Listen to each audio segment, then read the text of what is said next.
আমার এই ভিডিওতে প্রাচীন ভারতের ইতিহাস সম্পর্কে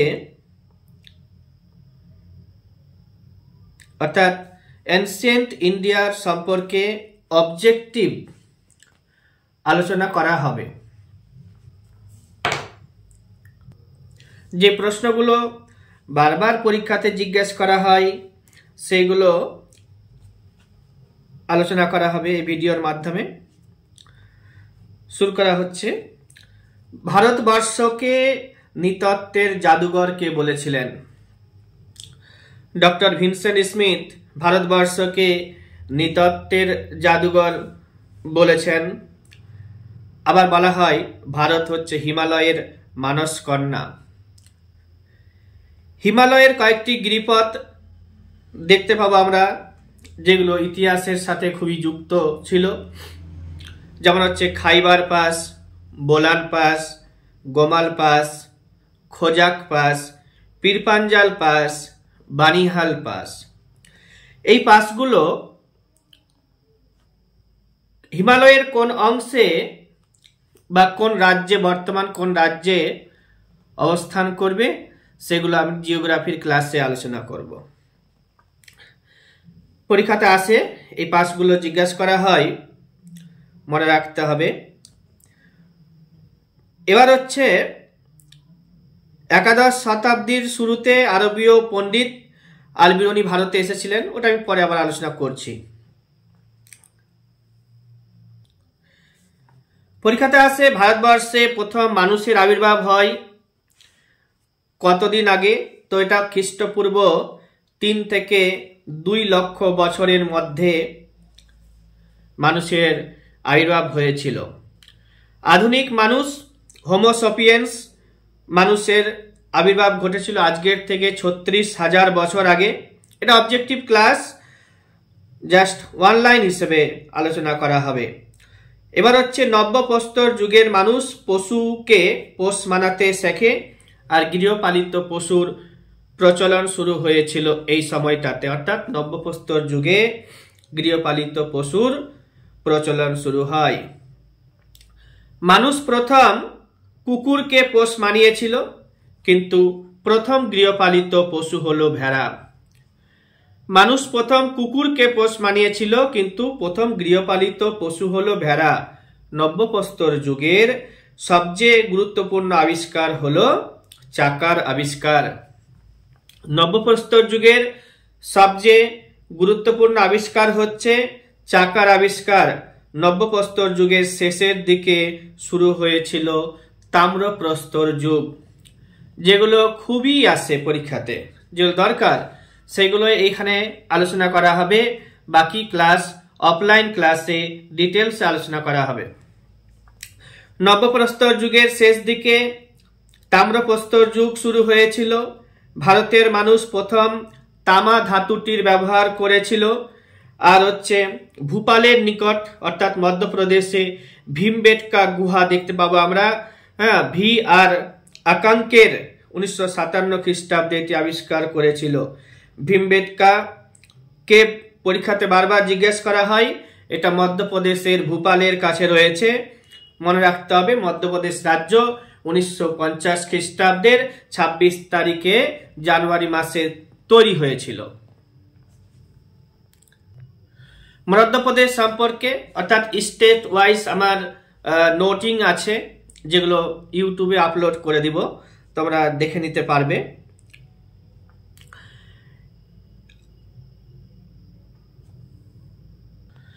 এরপর আমি আলোচনা করছি বিভিন্ন রাজা ও তাদের যে শিলালিপিগুলো পরীক্ষাতে খুব আসে। যেমন হচ্ছে ত্রয়োদশ শিলালিপি পরীক্ষাতে খুব আসে। এটা অশোকের কতগুলো শিলালিপি আছে, তার মধ্যে কোনটা গুরুত্বপূর্ণ, কোন শিলালিপিতে কি কি বলা হয়েছিল, সেগুলো পরীক্ষাতে খুব আসে। তো এখানে আমি শুধুমাত্র বলছি কোনটি কার শিলালিপি। যেমন হচ্ছে ত্রয়োদশ শিলালিপি, সেটা হচ্ছে অশোকের। হাতিগুম্ফার শিলালিপি যেটা ছিল সেটা হচ্ছে কলিঙ্গ রাজা খারবেলের। গিরনার শিলালিপি ছিল রুদ্রদামনের, শক রাজা রুদ্রদামনের। আর হচ্ছে জুনাগড় শিলালিপি ছিল রুদ্রদামনের। নানাঘাট লিপি ছিল প্রথম সাতকর্ণীর নাসিক প্রশস্তির নাম শুনেছ, এটা গৌতমীপুত্র সাতকর্ণীর। এলাহাবাদ প্রশস্তি সমুদ্রগুপ্তের ইরানের শিলালিপি, আর উদয়গিরির শিলালিপি সাঁচি, যেটা মধ্যপ্রদেশে আছে। হ্যাঁ, এগুলো হচ্ছে দ্বিতীয় চন্দ্রগুপ্তের। তাম্র শাসন ছিল হর্ষবর্ধনের। মুঙ্গের লিপি হচ্ছে দেবপালের। দেউপাড়া প্রশস্তি হচ্ছে বিজয় সেনের। আর মান্দাসর যে প্রশস্তি সেটা হচ্ছে মালব রাজা যশোধর্মনের। মালব প্রভিন্সটা কোথায় রয়েছে তার লোকেশন জানতে হবে। এবার হচ্ছে আইহোল প্রশস্তি যেটা ছিল বা আইহোল লিপি, সেটা হচ্ছে দ্বিতীয় পুলকেশীর, রবিকীর্তি তৈরি করেছিল। আর খালিমপুর তাম্র লিপি সেটা হচ্ছে দেবপালের। আর হচ্ছে তোমার তিরুমালাই পর্বত লিপি বা তাঞ্জোরের লিপি, হ্যাঁ, সেটা প্রথম রাজেন্দ্র চোল এর ছিল। আরো জানতে হবে যে বোঘোজকয় শিলালিপি, এখানে আর্যদের ভারতের আগমন কাল নির্ণয় করতে সাহায্য করেছে। বোঘোজকয় শিলালিপি আর্যদের ভারত আগমনের কাল নির্ণয় করতে সাহায্য করেছে, জানতে হবে। আর নকশ ই রুস্তুম শিলালিপি থেকে পার্সিকদের ভারতের উত্তর পশ্চিমে রাজ্য বিস্তারের সম্পর্কে জানতে পারা যায়। কি বললাম? নকশ ই রুস্তুম শিলালিপি থেকে পার্সিকদের ভারতের উত্তর পশ্চিম সীমান্তে রাজ্য বিস্তারের সম্পর্কে জানতে পারা যায়। আরো জানতে হবে 1837 খ্রিস্টাব্দে ঐতিহাসিক জেমস প্রিন্সেপ অশোকের শিলালিপিগুলির পাঠোদ্ধার করেছিলেন। গুপ্ত রাজা প্রথম চন্দ্রগুপ্তের মুদ্রাতে লক্ষ্মী দেবীর প্রতিকৃতি ও তার ধর্মমতের পরিচয় জানতে পারা গেছে। কার রাজা তিসে লক্ষ্মী দেবীর প্রতিকৃতি পাওয়া গেছে? কার? তো প্রথম চন্দ্রগুপ্তের মুদ্রাতে। আর হচ্ছে সমুদ্রগুপ্ত অশ্বমেধ যজ্ঞ করেছিলেন এবং সঙ্গীত বিদ্যাতে তিনি পারদর্শী ছিলেন, আমরা এটা জানতে পারেছি। আর হচ্ছে মুদ্রায় ঘোড়া ও বীণা বাদনরত ছবি দেখতে পাওয়া গেছে। সাতবাহন রাজারা সামুদ্রিক বাণিজ্যে মনোযোগী ছিলেন, আর তাদের মুদ্রাতে জাহাজের প্রতিকৃতি দেখতে পাওয়া গেছে। আর বেশ আবার আছে কি যে কৌটিল্য এর লেখা যে বই অর্থশাস্ত্র, এই অর্থশাস্ত্র সম্পর্কে পড়তে হবে। অর্থশাস্ত্রতে কি কি আছে না আছে বলবো আমি। রামচরিতমানস তুলসীদাসের বানভট্ট রচিত হর্ষবর্ধন সম্পর্কে একটি বই রয়েছে, এটা হচ্ছে হর্ষচরিত। এছাড়া হর্ষবর্ধনও নিজে 2-3 খানা বই রচনা করেছে। বেশ কিছু বুকস এন্ড অথার্স আমি একটু পরে বলছি, আমার কাছে লেখা আছে, নোটিংসও আছে, পিডিএফ আকারেও পাবে। তো হর্ষবর্ধনের লেখা হচ্ছে নাগানন্দ রত্নাবলী, প্রিয়দর্শিকা, পরীক্ষাতে খুব আসে, আর পাল রাজা ধর্মপালের পিতৃভূমি উদ্ধারের কাহিনী, রামচরিত। পাল রাজা রামপাল যে ছিল তার পিতৃভূমি উদ্ধারের কাহিনী বর্ণনা করা হয়েছে রামচরিততে। আর সন্ধ্যাকর নন্দী এটিকে রচনা করেছিলেন। কে রচনা করেছিলেন? সন্ধ্যাকর নন্দী। কল্যাণের চালুক্য রাজা ষষ্ঠ বিক্রমাদিত্যের রাজত্বকাল সম্পর্কে বিলহনে রচনা করা বিক্রমাঙ্ক দেব চরিত। কি বললাম তাহলে? যে বিক্রমাঙ্ক দেব চরিত যদি তুমি পড়ো তাহলে কল্যাণের যে চালুক্য রাজা ছিল ষষ্ঠ বিক্রমাদিত্য, তার সম্পর্কে জানতে পারবে। এবার হচ্ছে কি উত্তর পশ্চিম ভারতে পারস্য অভিযানের উল্লেখ রয়েছে। উত্তর পশ্চিম ভারতে পারস্য অভিযানের উল্লেখ করা রয়েছে, যেটা গ্রিক ঐতিহাসিক হেরোডোটাস এর রচনায় দেখতে পেয়েছি। যে উত্তর পশ্চিম ভারতের অভিযানের সম্পর্কে, পারস্যদের অভিযানের সম্পর্কে জানতে পেরেছি গ্রিক ঐতিহাসিক হেরোডোটাস এর রচনাতে। এগুলো জানতে হবে। এই ভিডিওতে শুধুমাত্র ওয়ানলাইনার বেসিসে আলোচনা করছি। যারা এটাকে মন লাগিয়ে শুনবে তাদের খুব লাভ হবে। আর হচ্ছে কি গ্রিক দূতের নাম শুনেছ মেগাস্থনিস, তার লেখা একটি বই পরীক্ষাতে বারবার জিজ্ঞেস করা হয়, তার নাম হচ্ছে ইন্ডিকা। প্লিনির নাম শুনেছ, তার লেখা বই আছে ন্যাচারাল হিস্টোরিয়া, প্রথম খ্রিস্টাব্দের এটা রচনা। আর ভারত ইতালির বাণিজ্য সম্পর্কে নির্ভরযোগ্য দলিল। ভারতের সাথে ইতালীয়দের যে বাণিজ্য সম্পর্কে একটা নির্ভরযোগ্য দলিল আমরা বলতে পারি ন্যাচারাল হিস্টোরিয়া, যেটা প্লিনির রচনা করা। প্রথম খ্রিস্টাব্দের দিকে এটা রচনা করা হয়েছিল। সিরিয়ার গ্রিক রাজা সেলুকাস মেগাস্থিনিসকে দূত হিসেবে চন্দ্রগুপ্ত মৌর্যের রাজসভাতে পাঠিয়েছিলেন। মেগাস্থিনিসের ভারত ভ্রমণকালের সময় যদি বলি, মেগাস্থিনিস ভারতে 5 বছর ছিল, আলেকজান্ডার ভারতে 19 মাস ছিল। এই মেগাস্থিনিস 305 থেকে 300 পর্যন্ত যে ভারতে থাকলো, সেই সময়ের উপরে আলোচনা করেছেন যিনি, যে বইটি তার নাম হচ্ছে ইন্ডিকা, এটা আমাদের জানতে হবে। অন্যান্য গ্রিক দূতের নাম ডায়োনিয়াস, তারপর হচ্ছে ডাইমেকস, এরা ছিল। টলেমির তো জানোই ভূগোল থেকে লেখা। এবার হচ্ছে তার টলেমির ভূগোল থেকে খ্রিস্টীয় 2য় শতকের ভারতবর্ষ সম্পর্কে জানতে পারি। প্রথম খ্রিস্টাব্দের সম্পর্কে ন্যাচারাল হিস্টোরিয়া জানতে পারলাম, প্লিনির 2য় শতক সম্পর্কে জানতে পারছি টলেমির থেকে। ফাইহিয়েন নাম শুনেছো তোমরা, মেগাস্থিনিস, ফাইহিয়েন, হিউয়েনসাং, আলবিরনি, এই যে ক্রমটা আছে এগুলো পরীক্ষাতে জিজ্ঞাসা করা হয়। সম্রাট 2য় চন্দ্রগুপ্তের রাজত্বকালে এসেছিলেন। কে? ফাইহিয়েন 2য় চন্দ্রগুপ্তের রাজত্বকালে এসেছিলেন। আর মেগাস্থিনিস মেগাস্থিনিস হচ্ছে প্রথম চন্দ্রগুপ্ত মৌর্যের রাজসভাতে এসেছিলেন। প্রাচীন ভারতের বেশ কিছু উল্লেখযোগ্য গ্রন্থ যেগুলো পরীক্ষাতে খুব জিজ্ঞাসা করা হয়, আমি এখন বলছি, মনে রাখতে হবে। গাথা সপ্তশতী, হাল এ রচনা করা। এটা হচ্ছে সাতবাহন বংশের রাজা গাথা হাল, সেই গাথা সপ্তশতী রচনা করেছিলেন। তারপরে পরীক্ষাতে আরো আসে বৃহৎ কথা মঞ্জরি, এটা ক্ষেমেন্দ্র এ রচনা করা। আর প্রেম ভটিকা, কৃষ্ণের জীবন সম্পর্কে আলোচনা করা হয়েছে, এটা খুব আসে না, তবু জানতে হবে। রক্ষণ এ রচনা করা। আর হচ্ছে তোমার রোগ নিশ্চয় করা, এটা হচ্ছে তোমার মাধব করের রচনা। শব্দকোষ পরীক্ষাতে আসে। অমর সিংহের রচনা। বৃহৎ কথা গুণাঢ্যের রচনা। রাজনীতি শুক্রাচার্যের লেখা। নীতিসার কামন্দকের লেখা। এছাড়া আরো আসে অশ্বঘোষের লেখাগুলো। বুদ্ধচরিত হচ্ছে অশ্বঘোষের লেখা। সারিসূত্র প্রকরণ অশ্বঘোষের লেখা। বজ্রসূচি অশ্বঘোষের লেখা। সূত্রালঙ্কার হচ্ছে অশ্বঘোষের লেখা। সৌন্দরানন্দ সেটাও অশ্বঘোষের লেখা। ললিত বিস্তার অশ্বঘোষের লেখা। কি বললাম তাহলে? যে ললিত বিস্তার হচ্ছে অশ্বঘোষের লেখা, বজ্রসূচি সেটা অশ্বঘোষের লেখা, সূত্রালঙ্কার সেটা অশ্বঘোষের লেখা, সৌন্দরানন্দ সেটা অশ্বঘোষের লেখা, সারিপুত্র প্রকরণ অশ্বঘোষের লেখা, বুদ্ধচরিত যেটা সেটা অশ্বঘোষের লেখা, চরক সংহিতা চরকের লেখা।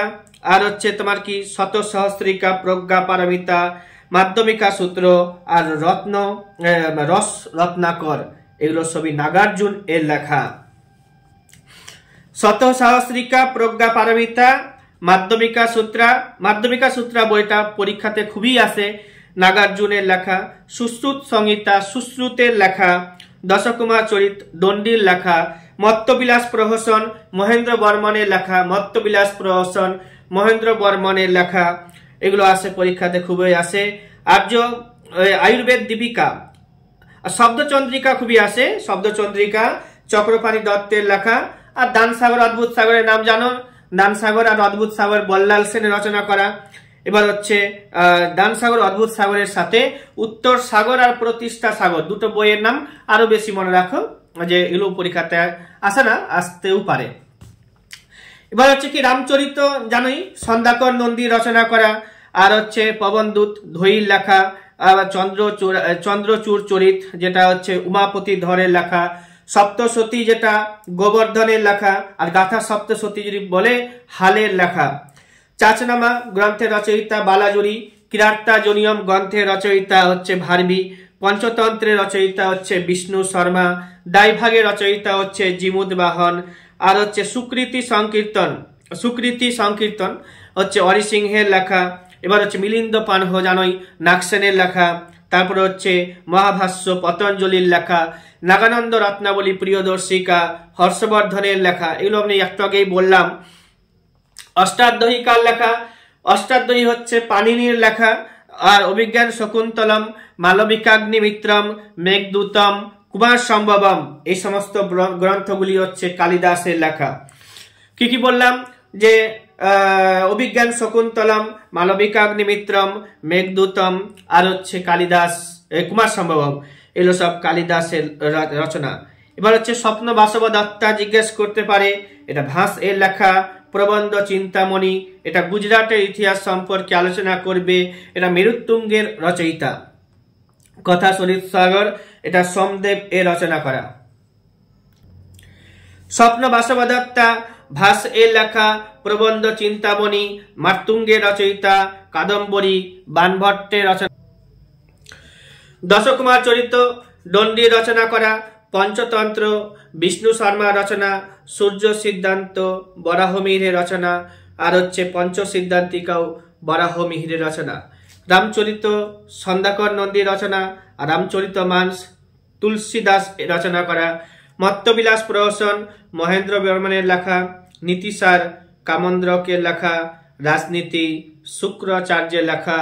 বৃহৎ কথা গুণাঢ্যের রচনা করা। এগুলো সব জানতে হবে। এবার হচ্ছে কি, বানভট্টের তো হর্ষচরিত আছেই, এটা হর্ষবর্ধন সম্পর্কে। অশ্বঘোষের বুদ্ধচরিত বুদ্ধদেব সম্পর্কে। সন্ধ্যাকর নন্দীর রামচরিত, এটা রামপাল সম্পর্কে। বিলহনের বিক্রমাঙ্ক দেবচরিত ষষ্ঠ বিক্রমাদিত্যের সম্পর্কে। বাগপতি রাজের গৌরবাহ রচনা করা হয়েছে। আর হচ্ছে যশোধর্মনের গৌর বিজয় কাব্য রয়েছে। পৃথ্বীরাজ চরিত চাঁদবর্দ রচনা করেছেন। হ্যাঁ, পৃথ্বীরাজ চরিত। আর হচ্ছে তোমার কুমার পাল চরিত হচ্ছে জয় সিং এর রচনা করা।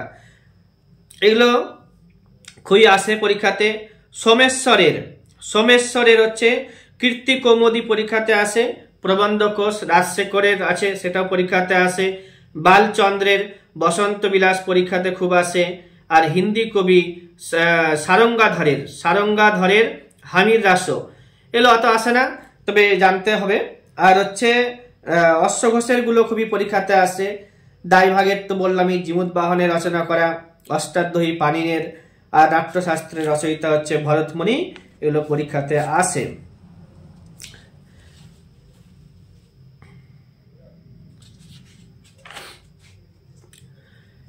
ত্রিপিটক নাম শুনেছ? এটা পালি ভাষায় লেখা। বৌদ্ধদের প্রধান ধর্মগ্রন্থ হচ্ছে ত্রিপিটক। এটিতে তিনটি পিটক রয়েছে, বিনয় পিটক, সূত্র পিটক এবং অভিধর্ম পিটক। আর জাতক নাম শুনেছ, যে বুদ্ধদেব যে ছিল তার পূর্ব জন্মের কাহিনী জানতে পারা যায় জাতককে। এবার হচ্ছে তোমার ললিত বিস্তার, আর্য মঞ্জুশ্রী, মূল কল্প ও বৈপুল্য সূত্র অন্যান্য কয়েকটি গুরুত্বপূর্ণ গ্রন্থ হচ্ছে তোমার বৌদ্ধদের সম্পর্কে যুক্ত। আর জৈন শাস্ত্রগুলো যেগুলো আছে, বুদ্ধ শাস্ত্রগুলো হচ্ছে পালি ভাষায় লেখা। আর জৈন শাস্ত্র যেগুলো আছে সেগুলো কিন্তু তোমার হচ্ছে প্রাকৃত ভাষায় লেখা। এই যে জৈন সাহিত্য আছে, এদের মধ্যে বা জৈন ধর্মের প্রধান যদি গ্রন্থ বলি, তার নাম হচ্ছে দ্বাদশ অঙ্গ, পরীক্ষাতে আসে। জৈন ভগবতী সূত্র থেকে খ্রিস্টপূর্ব ষষ্ঠ শতকে রাজনৈতিক ইতিহাস এবং ষোড়শ মহাজন পদগুলো যে গড়ে উঠেছিল সেগুলোর সম্পর্কে জানতে পারা যায়। এবার হচ্ছে কি, জৈনদের গ্রন্থ একটি জৈন পরিশিষ্ট পার্বণ, এটা চন্দ্রগুপ্ত মৌর্য সম্পর্কে জানতে পারবো। এখানে এটা হেমচন্দ্র এর রচনা করা। এবার হচ্ছে জৈন কল্পসূত্র, এখানে মহাবীর সম্পর্কে আলোচনা করা হয়েছে। জৈন কল্পসূত্র, এটা মহাবীর সম্পর্কে আলোচনা করা হয়েছে। এটা ভদ্রবাহুর রচনা করা। এগুলো পরীক্ষাতে আসে। প্রাচীন ভারতের বেশ কয়েকটা ঐতিহাসিকের নাম বললাম, মেগাস্থেনিস, ফাহিয়েন, হিউয়েনসাং, অলবিরুনি। তো ফাহিয়েন এসেছিল চীন দেশ থেকে, তার রচনা করা যে বইটি আছে পরীক্ষাতে আসে, খুব জিজ্ঞেস করা হয়, ফোকুওকিং। আর তার রাজত্বকাল যদি বলি, কার রাজত্বকালে সে এসেছিল, তো ফাইয়েন এসেছিল দ্বিতীয় চন্দ্রগুপ্তের রাজত্বকালে। আর দ্বিতীয় চন্দ্রগুপ্তের টাইম পিরিয়ডটা জানতে হবে, 399 থেকে 415 খ্রিস্টাব্দ পর্যন্ত তার শাসনকাল ছিল। মেগাস্তিনিসের কথা যদি বলি তো সেটা আমি একটু আগেই বললাম, 305 বিসিতে এসেছিল, 300 পর্যন্ত সে ছিল 5 বছর। আর হচ্ছে প্রথম চন্দ্রগুপ্ত মৌর্য এর সময়ে সে এসেছিল। আর মেগাস্তিনিস বলে একটা ইন্ডিকা বলে একটি বই সে রচনা করে গিয়েছিল। হিউয়েন সাং এর কথা বলি, সেও চীন দেশ থেকে এসেছিল, তার রচনা করা একটি গ্রন্থ পরীক্ষাতে জিজ্ঞাসা করা হয়, নামসি ইউকি। এটা হর্ষবর্ধনের সম্পর্কে আলোচনা করবে, তার রাজত্বকালে সময় এসেছিলেন। তার সময়কালটা হচ্ছে মানে হিউয়েন সাং এর সময়কাল হচ্ছে 629 থেকে 645 সাল পর্যন্ত। পরের দিকে এসেছিলেন একজন আল-বিরুনি, আরব দেশ থেকে।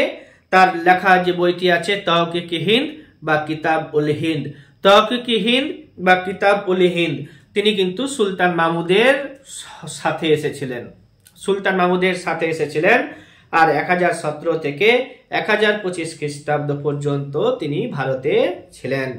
কথা বললাম 1017 থেকে 1025 পর্যন্ত। সুলতান মাহমুদ সম্পর্কে আমি একটা আলাদাই সেপারেট ভিডিও করব, অনেকগুলো তার আক্রমণ রয়েছে ভারতে। ভারতে সুলতান মাহমুদ 17 বার আক্রমণ করেছিল, এগুলো আলোচনা করব। ইবন বতুতা হচ্ছে আফ্রিকার মরক্কো থেকে, ইবন বতুতা আফ্রিকার মরক্কো থেকে এসেছিলেন। তার লেখা যে বইটি আছে তার নাম হচ্ছে কিতাব উল রাহালা। মোহাম্মদ বিন তুগলক সম্পর্কে এখানে আলোচনা করা হয়। কিতাবুল রাহালা মোহাম্মদ বিন তুগলক সম্পর্কে আলোচনা করে। আর হচ্ছে তোমার কি যে এই মোহাম্মদ বিন তুগলক যদি বলি তো 1333 থেকে 1342 খ্রিস্টাব্দ পর্যন্ত সময়কাল।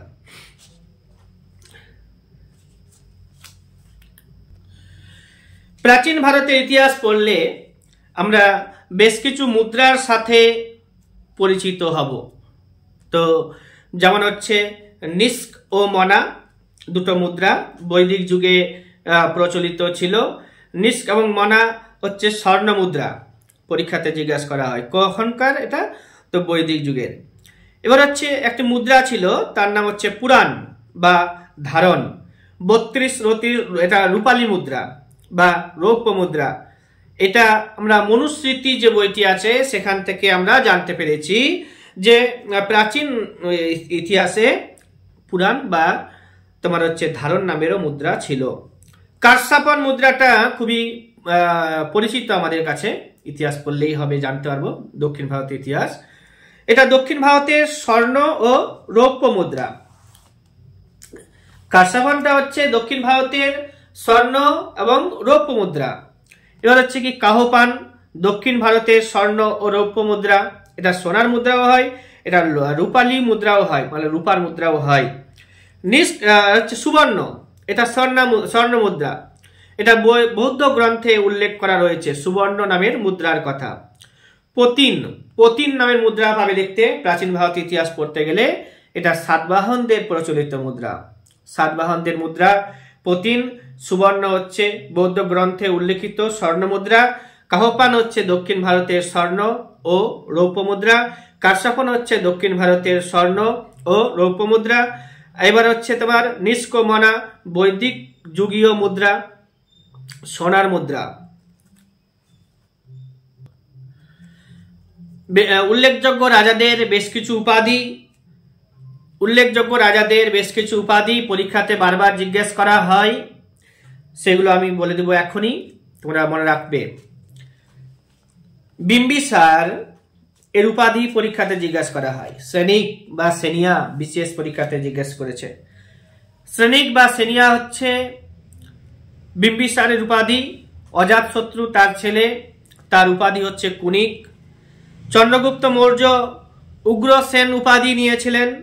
অশোকের একটা প্রচলিত খুবই জনপ্রিয় উপাধি ছিল দেবনামপ্রিয় প্রিয়দর্শী। প্রথম সাতকর্ণী, যাকে দক্ষিণাপথ পথনাথ বলা হয়। দক্ষিণাপদ পতি উপাধি নিয়েছিলেন কে? তো প্রথম সাতকর্ণী চন্দ্রগুপ্ত প্রথম, অর্থাৎ প্রথম চন্দ্রগুপ্ত মহারাজা ধীরাজ উপাধি গ্রহণ করেছিলেন। পরীক্ষাতে জিজ্ঞাসা করা হয় গুপ্ত রাজাদের মধ্যে প্রথম কে মহারাজা ধীরাজ উপাধি গ্রহণ করেছিলেন? প্রথম চন্দ্রগুপ্ত অ্যান্সার হবে। সমুদ্রগুপ্ত তার উপাধি ছিল কবিরাজ। পরমাঙ্কদেব উপাধি ছিল তার। দ্বিতীয় চন্দ্রগুপ্তের উপাধি হচ্ছে সকারি। বিক্রমাদিত্যটা নিয়ে তো জানোই তোমরা, ডিবেট রয়েছে। স্কন্দগুপ্ত তাকে লর্ড অফ 100 কিংস বলা হয়। স্কন্দগুপ্তকে তার উপাধি ছিল ক্রমাদিত্য। আর দ্বিতীয় চন্দ্রগুপ্ত হচ্ছে বিক্রমাদিত্য এবং সকারি। ধর্মপাল তার উপাধি ছিল বিক্রমশীল দেব। আর উত্তরাপদ সামিন আর হচ্ছে বিক্রমশীল দেব কার উপাধি? ধর্মপালের উপাধি। প্রথম কুমারগুপ্তের নাম শুনেছ? তার উপাধি হচ্ছে মহেন্দ্রাদিত্য। প্রথম কুমারগুপ্ত হচ্ছে মহেন্দ্রাদিত্য।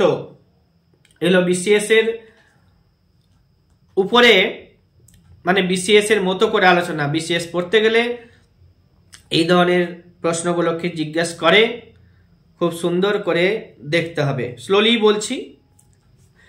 হেমন্ত সেনের নাম শুনেছ? মহারাজা ধীরাজ উপাধি তারও ছিল।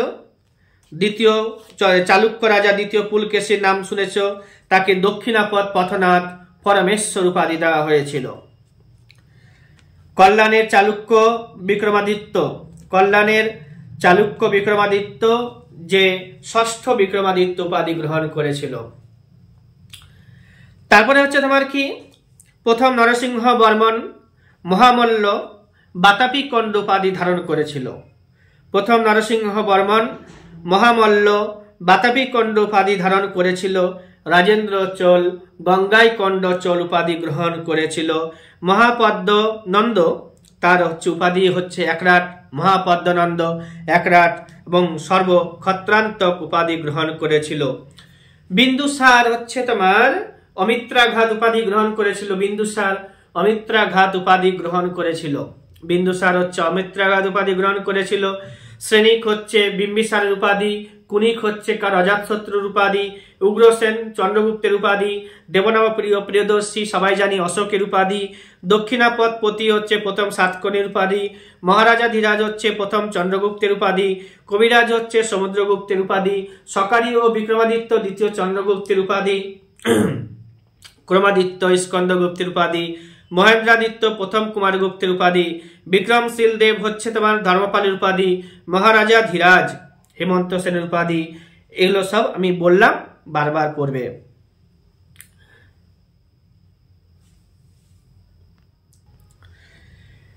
প্রাচীন ভারতে এক জায়গায় করে আমাকে রাখতে হয়েছে, তারপরে নোটিং গুলো দিচ্ছি, বলছি।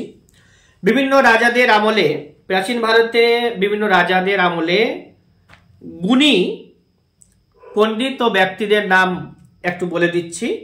যেমন হচ্ছে বুদ্ধদেব কার সময়ে ছিল? তো বুদ্ধদেব হচ্ছে তোমার বিম্বিসার হর্ষঙ্ক বংশের প্রতিষ্ঠাতা বিম্বিসার, আর তার ছেলে অজাতশত্রুর সমকালীন। চাণক্যের নাম জানি আমরা, মেগাস্তিনিস এবং চাণক্য দুজনেই কিন্তু প্রথম চন্দ্রগুপ্ত মৌর্য অর্থাৎ মৌর্য শাসনের প্রতিষ্ঠা বা মৌর্য সাম্রাজ্যের প্রতিষ্ঠাতা চন্দ্রগুপ্ত মৌর্যের সমকালীন ছিল কে? মেগাস্তিনিস এবং চাণক্য। আসে পরীক্ষাতে। অশোক হচ্ছে উপগুপ্তের সময়ে, মিনান্দার বা মিনান্দার হচ্ছে নাগসেনের সময়ে ছিল। মিনান্দারের সময় নাগসেন ছিল। আর অশ্বঘোষ নাগার্জুন, বসুমিত্র পার্শ্বনাথ। অশ্বঘোষ নাগার্জুন পরীক্ষাতে খুব জিজ্ঞাসা করা হয়। এছাড়া বসুমিত্র এবং পার্শ্বনাথ দুজনেই কনিষ্কের সমসাময়িক ছিলেন। কনিষ্কের রাজসভাতে তারা ছিল। গুপ্ত যুগের বিখ্যাত লোকেদের নাম জানোই। দ্বিতীয় চন্দ্রগুপ্তের রাজসভাতে 9 জন ছিল নবরত্ন, তাদের নাম জিজ্ঞাসা করা হয়। এখানে তাদের মধ্যে বেশ কয়েকজন আছেন, যেমন কালিদাস, বিশাখ দত্ত, শূদ্রক, ভারবী, দণ্ডিন। কালিদাস, বিশাখ দত্ত, শূদ্রক, ভারবী, দণ্ডিন, বিষ্ণু শর্মা, ঈশ্বর গুপ্ত, তারপরে হচ্ছে গৌরপদ, বাগভট্ট, ধনন্তরী, বরাহ, মিহির, আর্যভট্ট, শঙ্কু, বেতাল ভট্ট, খপনক, ধনন্তরী, এরা সবাই গুপ্ত যুগের সময়ে বিরাজ করেছেন।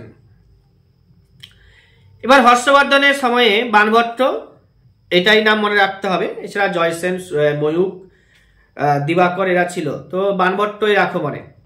লক্ষণ সেনের সময়ে জয়দেব, ধয়ী, উমাপতিধর, শরণ, আর ছিল একজন জয়দেব, ধয়ী, শরণ, উমাপতিধর আর গোবর্ধন, এই 5 জন ছিল। পাল যুগে ছিল সন্ধ্যাকর নন্দী, সুলোপানি, চক্রপাণি দত্ত, পরীক্ষাতে আসে। আর পতঞ্জলির নাম শুনেছ? পশ্চিমিত্র শুঙ্গ, শুঙ্গদের সময়ে পতঞ্জলিকে দেখতে পাবো। কৃষ্ণদেব রায়, যে হচ্ছে বিজয়নগর যে সাম্রাজ্য দক্ষিণ ভারতে, অর্থাৎ মহারাষ্ট্র, কর্ণাটকে এটা ছিল। এবার হচ্ছে তোমার বিজয়নগর সাম্রাজ্য 1336 খ্রিস্টাব্দে তৈরি হবে। হরিহর বুক্কা, মোহাম্মদ বিন তুগলকের হাত থেকে বেরিয়ে গিয়ে তারা তৈরি করেছিল, সেটা আমি আলোচনা করব পরে। তো কৃষ্ণদেব রায় তেলেগু কবি, এর সময় কৃষ্ণদেব রায়ের সময়ে তেলেগু কবি পেদ্দান বা পদ্দান ছিল। পরীক্ষাতে বেশ কিছু রাজাদের রাজধানীর নাম পরীক্ষাতে বারবার জিজ্ঞেস করা হয়। সেগুলো বলে দিচ্ছে একটু। বিম্বিসার আর অজাতশত্রু এর রাজধানী ছিল মগধ, রাজগৃহ। কালাশক হচ্ছে তার রাজধানী হচ্ছে পাটলিপুত্র। কালাশকের রাজধানী কোথায়? পাটলিপুত্র। বিজয়নগর বিম্বিসার আর অজাতশত্রু কোথায় বললাম? মগধে। আর মিনান্দারের নাম শুনেছ? তার রাজধানী ছিল শিয়ালকোট বা সাকল। কনিষ্কের রাজধানীর নাম শুনেছ? পুরুষপুর বা পেশোয়ার। সাতকর্ণী অর্থাৎ সাতবাহন বংশেরই একজন সাতকর্ণী, তার রাজধানী ছিল প্রতিষ্ঠান বা পৈঠান। সাতবাহন বংশের যে রাজধানী পৈঠান। দ্বিতীয় চন্দ্রগুপ্তের উজ্জয়িনী, আর কুষাণদের ছিল পুরুষপুর বা পেশোয়ার। আর হচ্ছে শশাঙ্কের হচ্ছে কর্ণ সুবর্ণ, কানসোনাও আসে পরীক্ষাতে। হর্ষবর্ধনের কনৌজ। চালুক্য রাজাদের ছিল বাতাপিতে, রাষ্ট্রকূটদের ছিল মান্যখেটর, আর হচ্ছে প্রতিহারদের ছিল কনৌজ, আর হচ্ছে প্রথম চালুক্যের ছিল কল্যাণী, পল্লবদের কাঞ্জর আর চোলদের তাঞ্জোর। পল্লবদের কাঞ্চি, চোলদের তাঞ্জোর পরীক্ষাতে খুব আসে। রাজেন্দ্র চোল এর নতুন রাজধানী রাজেন্দ্র চোলের নতুন রাজধানী গঙ্গাই কন্ড চোলপুরম। কাকতীয়দের ছিল ওয়ারাঙ্গল বলতে পারো। বাহমনিদের ছিল কর্ণাটকের কাছে গুলমার্গ, পরে এটার নাম চেঞ্জ হয়েছে, এখন এটা হচ্ছে হাসানাবাদ। এবার হচ্ছে পাণ্ড্যদের হচ্ছে মাদুরাই, বিজয়নগরের হচ্ছে চন্দ্রগিরি, ইলিয়াস শাহীদের হচ্ছে পান্ডুয়া, মালদার পান্ডুয়াতে। বিজয়নগরের হচ্ছে চন্দ্রগিরি, পাণ্ড্যদের হচ্ছে মাদুরাই, বাহমনিদের হচ্ছে গুলবাগ বা গুলমার্গ বলতে পারবো, গুলবাগ বলবো, পরে এটা হাসানাবাদ হয়েছে, এখন হাসানাবাদ। কাকতীয়দের হচ্ছে বরাঙ্গল বা ওয়ারাঙ্গল, আর হচ্ছে রাজেন্দ্র চোলের নতুন রাজধানী হচ্ছে গঙ্গাইকন্ড চোলপুরম। বলে দিলাম, এগুলোকেও পড়তে হবে, বারবার পড়তে হবে। চোলদের তাঞ্জোর, পল্লবদের কাঞ্চি, প্রতিহারদের কনৌজ, চালুক্যদের হচ্ছে বাতাপি, হর্ষবর্ধনের কনৌজ, শশাঙ্কের কর্ণ সুবর্ণ, সাতবাহন অর্থাৎ সাতকর্ণীদের হচ্ছে পৈঠান, দ্বিতীয় চন্দ্রগুপ্তের উজ্জয়িনী, বিম্বিসার আর অজাতশত্রুর হচ্ছে মগধ, কালাশোকের হচ্ছে পাটলিপুত্র, মিনান্দার বা মিলিন্দ এদের হচ্ছে সাকল বা শিয়ালকোট।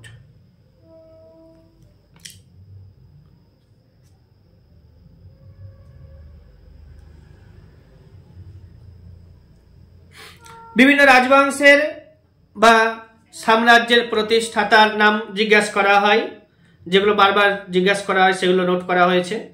যেমন হচ্ছে হর্ষঙ্ক বংশের হচ্ছে বিম্বিসার, হর্ষঙ্ক বংশের প্রতিষ্ঠাতার নাম কি? বিম্বিসার। তার ছেলের নাম হচ্ছে আবার অজাতশত্রু, যাদের শ্রেণিক উপাধি ছিল।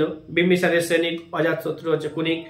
শিশুনাগ বংশ বা শৈশুনাগ বংশের প্রতিষ্ঠাতার নাম হচ্ছে শিশুনাগ, এগুলো পরীক্ষাতে আসে, মনে রাখতে হবে। নন্দ বংশের প্রতিষ্ঠাতার নাম জিজ্ঞাসা করা হয়, মহাপদ্ম নন্দ। মৌর্যদের জানোই তোমরা চন্দ্রগুপ্ত মৌর্য। কুষাণদের জানোই তোমরা কুজুল কদফিসেস। এবার সাতবাহনদের জানোই, সাতবাহনদের যে প্রতিষ্ঠাতা তার নাম হচ্ছে সিমুক ছিল। আর হচ্ছে গুপ্ত বংশের প্রতিষ্ঠাতাকে শ্রীগুপ্ত 275-এ করেছিল। আর হচ্ছে তোমার কি প্রতিহার বংশের হচ্ছে হরিচন্দ্র, পাল বংশের গোপাল, সেন বংশের কে সামন্ত সেন, এগুলো তো সবাই জানে। তারপরেও পরীক্ষাতে জিজ্ঞাসা করা হয়। রাষ্ট্রকূটদের হচ্ছে দান্তি দুর্গ, বাতাপের চালুক্য রাজবংশ আছে, প্রথম জয়সিংহ। পল্লবদের হচ্ছে শ্রীবিষ্কন্দ বর্মন, পল্লব বংশের যে প্রতিষ্ঠাতা শ্রীবিষ্কন্দ বর্মন। চোল বংশের হচ্ছে বিজয়ালয়, শুঙ্গদের হচ্ছে পুষ্যমিত্র শুঙ্গ। আর হচ্ছে কম্ব বংশ ছিল বাসুদেব, কর্ণ বা কান্ন বংশ, বাসুদেব কান্ন।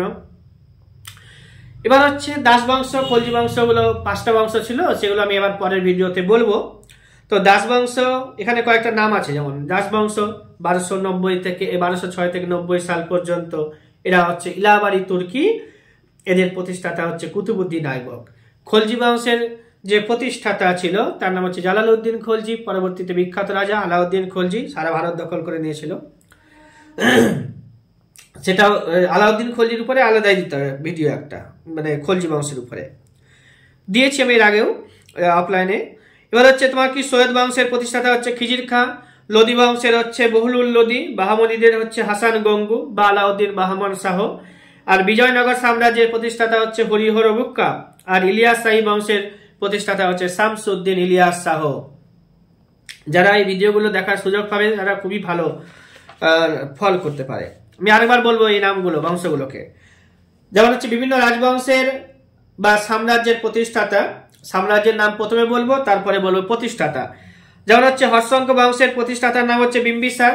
শিশুনাগ বংশের যে প্রতিষ্ঠাতা তার নাম হচ্ছে, শৈশুনাগ বংশের প্রতিষ্ঠাতা হচ্ছে শিশুনাগ। নন্দ বংশের প্রতিষ্ঠাতা হচ্ছে মহাপদ্ম নন্দ। মৌর্য সাম্রাজ্যের প্রতিষ্ঠাতার নাম হচ্ছে চন্দ্রগুপ্ত মৌর্য।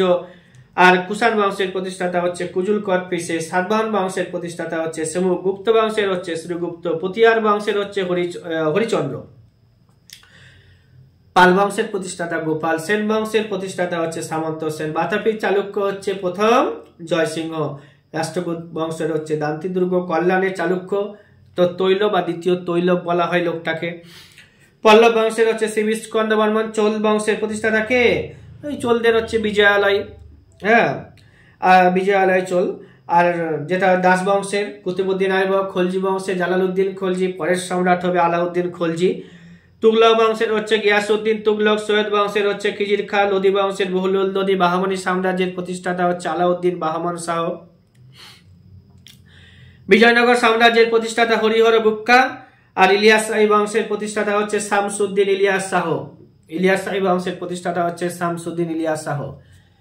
বোর্ডে যে লেখাটা আছে তার উপরেও ভিডিও করা হবে, এর আগেও করা হয়েছিল, পার্টলি দেওয়া আছে ইউটিউবে, দেখে নিতে হবে।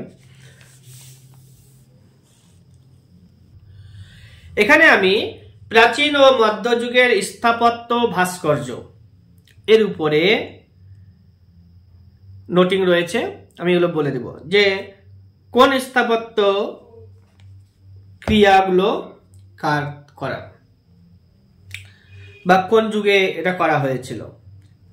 যেমন সাচির স্তূপ হচ্ছে মধ্যপ্রদেশে আছে।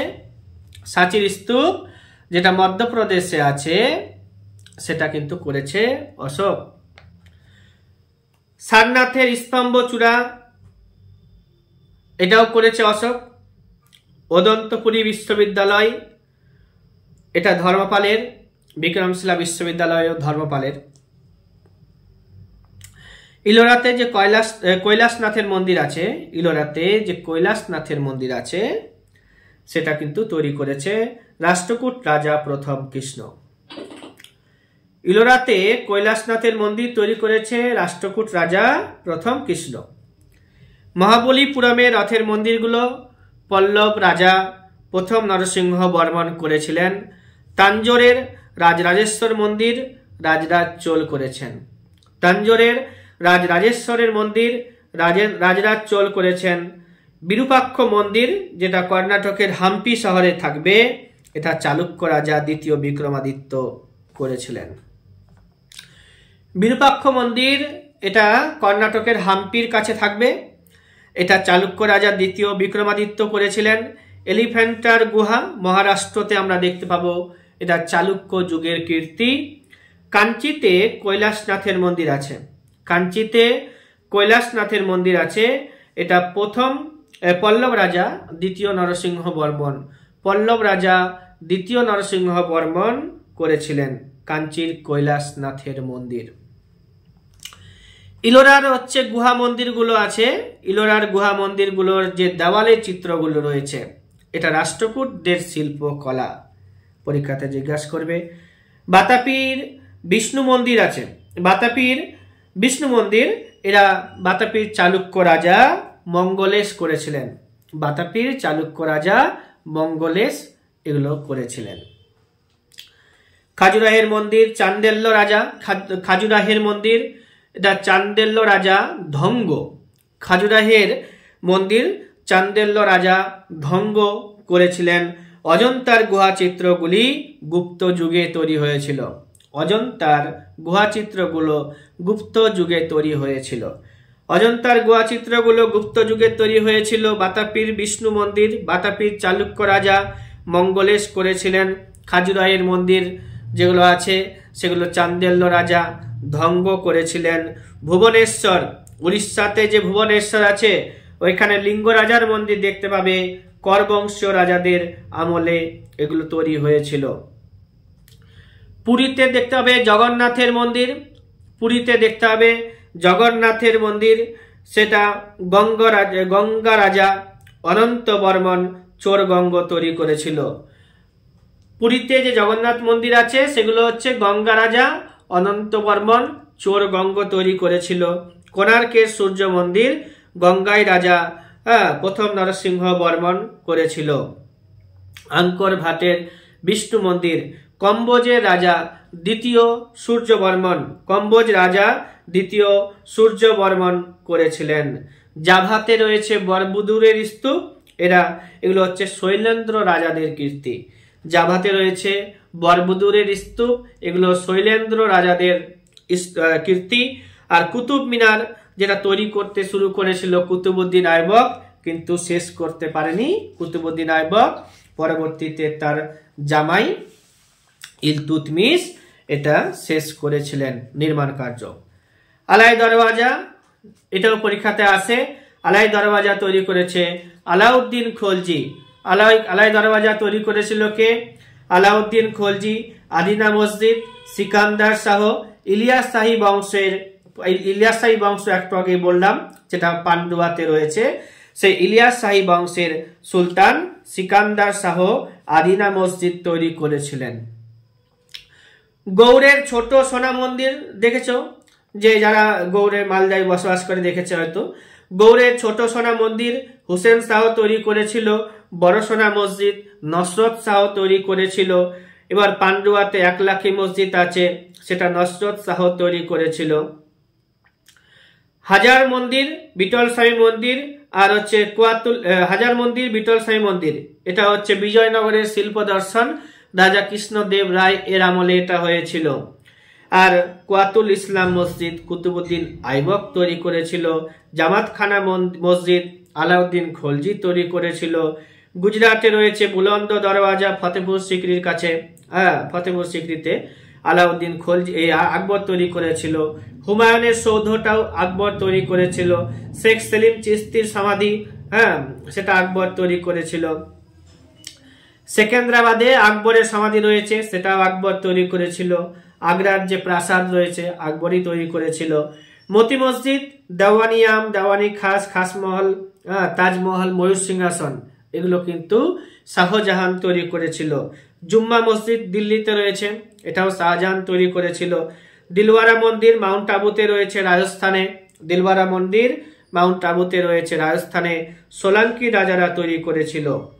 নীলকান্তেশ্বর মন্দির এটা রয়েছে ওই গুজরাটের কাছে মোতেরাতে, এটা হচ্ছে পারমার রাজবংশরা তৈরি করেছিল। পরীক্ষাতে জিজ্ঞাসা করা হয় পারমাররা কোথায় শাসন করত, গুজরাটে। সোলাঙ্কিরা কোথায় শাসন করত, তো হচ্ছে এটা রাজস্থানেরা শাসন করত। এগুলো পরীক্ষাতে জিজ্ঞেস করা হয়। আর্য সভ্যতা বা বৈদিক সভ্যতা থেকে বেশ কিছু প্রশ্ন বারবার জিজ্ঞেস করা হয়, সেগুলো অনলাইন করে রেখেছি বেশ কিছু। যেমন হচ্ছে আর্যদের যে সময়টাকে দুটো ভাগে ভাগ করেছিল, প্রথম পিরিয়ড আর হচ্ছে দ্বিতীয় পিরিয়ড। তো আর্যদের আগমনের কালের উপরে নির্ভর করে, তো আর্যদের আগমনের প্রথম কাল যেটা আছে 1500 থেকে 1000 BC হচ্ছে আর্যদের প্রথম পিরিয়ড, যেটাকে আমরা ঋগ্বৈদিক যুগ বলছি। আর 1000 থেকে 600 এটাকে পরবর্তী বৈদিক যুগ বলছি। এবার আর্য যে শব্দটি সেটা ইতিহাসগতভাবে বহুল বিতর্কিত। অনেকে আর্যদের হোমল্যান্ড গুলোকে বিভিন্নভাবে বলেছেন, যেমন হচ্ছে দয়ানন্দ সরস্বতীর নাম শুনেছ, স্বামী দয়ানন্দ সরস্বতী। এই দয়ানন্দ সরস্বতী বলছে আর্যরা তিব্বত থেকে এসেছে।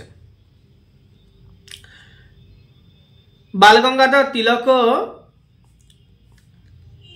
কমেন্ট করেছে যে তাদের হচ্ছে মেরু অঞ্চলে অর্থাৎ আর্কটিক রিজন, এটা হচ্ছে আর্যদের হোমল্যান্ড। ম্যাক্স মুলার বলছেন এটা সবাই মেনে নিয়েছে সর্বজন গ্রাহ্যভাবে, যে আর্যদের আদি বাসস্থান ছিল মধ্য এশিয়া। ম্যাক্স মুলারটা তোমরা মনে রাখতে হবে, তোমাদেরকে মনে রাখতে হবে, ডিটেলস বড় নোটস লিখতে গেলে লাগবে। ম্যাক্স মুলার হচ্ছে মধ্য এশিয়া থেকে। অবিনাশ চন্দ্র দাস বলেছেন সপ্ত সিন্ধু অঞ্চল থেকে তারা এসেছে। আর অষ্ট হাঙ্গেরি অঞ্চল বলছে হাঙ্গেরি অঞ্চল থেকে এসেছে হোমল্যান্ড তাদের, প্রফেসর ম্যাকডোনাল্ড। তো এখানে আমরা মধ্য এশিয়া থেকে এসেছেন, আর্যরা মধ্য এশিয়া থেকে এসেছেন, এই কথা কে বলেছেন? তো এটা ম্যাক্স মুলার বলেছেন।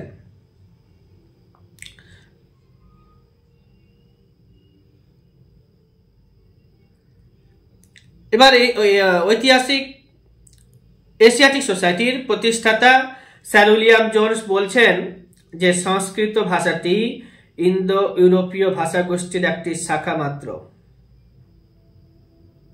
আর যে একটা সংস্কৃত কথা।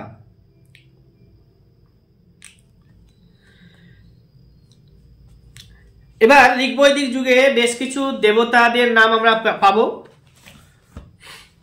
সেগুলোকে আমরা এখানে বলে দিচ্ছি। যেমন হচ্ছে বৈদিক যুগে প্রধান দেবতার নাম ছিল ইন্দ্র। বৈদিক যুগের প্রধান দেবতার নাম ছিল ইন্দ্র। বৈদিক যুগের প্রধান দেবতার নাম ছিল ইন্দ্র। তিনি হচ্ছেন বৃষ্টির দেবতা। ইন্দ্র হচ্ছে বৃষ্টির দেবতা, সোম বৃক্ষের দেবতা অর্থাৎ গাছের দেবতা। পৃথিবী বা পৃথ্বী, এটা হচ্ছে পৃথিবীর দেবতা। অগ্নি আগুনের দেবতা। অগ্নি হচ্ছে দ্বিতীয় প্রধান দেবতা। প্রধান দেবতার নাম ইন্দ্র, দ্বিতীয় প্রধান দেবতার নাম হচ্ছে অগ্নি। এবার মিত্র সূর্যের দেবতা, সরস্বতী নদীর দেবী। মরু সে হচ্ছে ঝড়ের দেবতা। অরণ্যানী বনের দেবতা। পর্জন্য বা পার্জন্য বৃষ্টির দেবতা। বরুণ জলের দেবতা। বরুণকে তৃতীয় উল্লেখযোগ্য দেবতা বলা হয়। উষা হচ্ছে ভোরের দেবী, ইন্দ্র হচ্ছে বৈদিক যুগের প্রধান দেবতা, একটু আগে বললাম বৈদিক যুগের প্রধান দেবতা হচ্ছে ইন্দ্র। ইন্দ্র হচ্ছে বৃষ্টির দেবতা, বৃষ্টি দেবতা আরেকটা আছে পর্জন্য, পরীক্ষাতে আসে। সোম গাছের দেবতা, পৃথিবী সেটা হচ্ছে পৃথিবীর দেবতা, অগ্নি আগুনের দেবতা, সরস্বতী নদীর দেবী, মরু ঝড়ের দেবতা। এগুলোকে পড়তে হবে। বৈদিক যুগে বেদ, হ্যাঁ বেদ 4টা দেখেছি, ঋগ্বেদ, সামবেদ, যজুর্বেদ, অথর্ববেদ, 4 ভাগে ভাগ করা যায়। আর বেদগুলোকে শুনে শুনে মনে রাখতে হতো, যার কারণে বেদের অপর নাম শ্রুতি, আমরা জানি।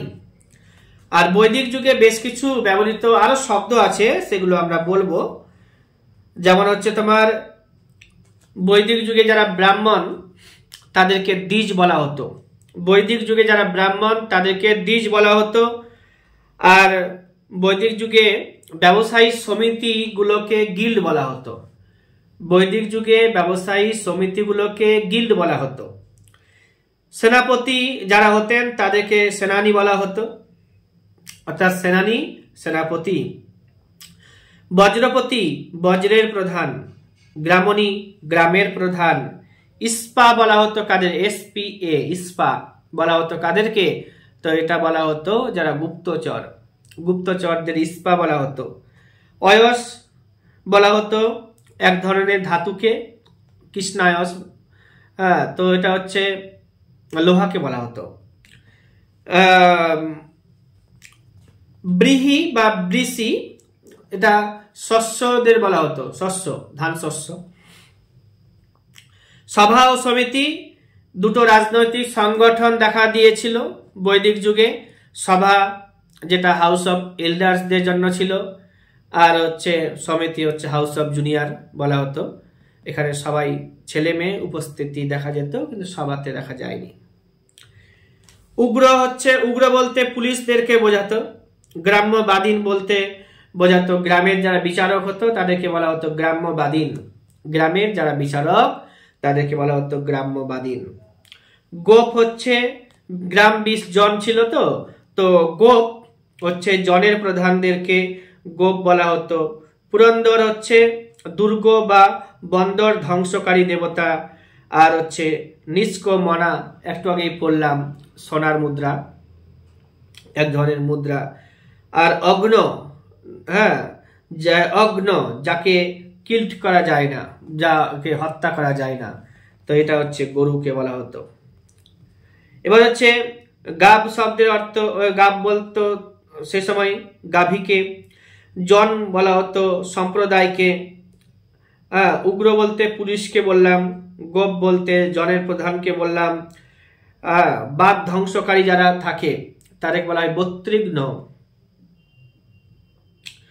গিল বলতে ব্যবসায়ী সমিতিকে বোঝালাম। ব্রহ্মবাদিনী যে নারীরা সারা জীবন দর্শন ও ধর্মতত্ত্ব আলোচনা করতেন, যে নারীরা সারা জীবন ধরে দর্শন ও ধর্মতত্ত্ব আলোচনা করতেন তাদেরকে ব্রহ্মবাদিনী বলা হতো। সদ্যদাহা যারা বিয়ের আগে পর্যন্ত বিদ্যা চর্চা করতেন সদ্যদাহা বলা হতো।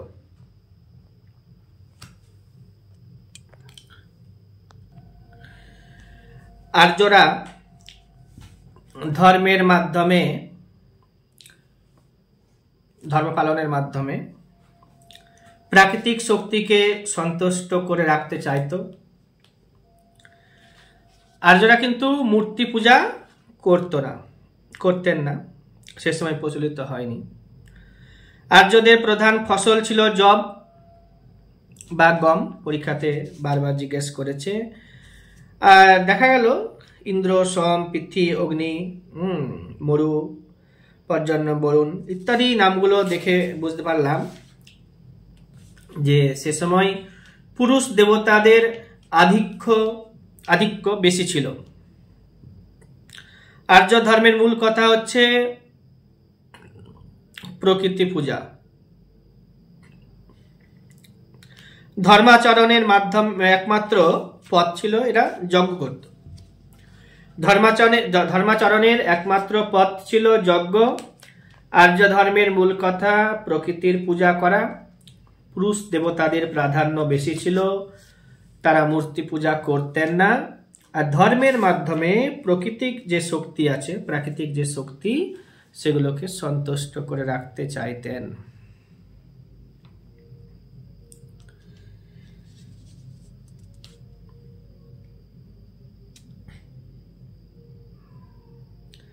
বৈদিক সাহিত্যের ভাগগুলো হচ্ছে বেদ, ব্রাহ্মণ, আরণ্যক, উপনিষদ, এগুলো।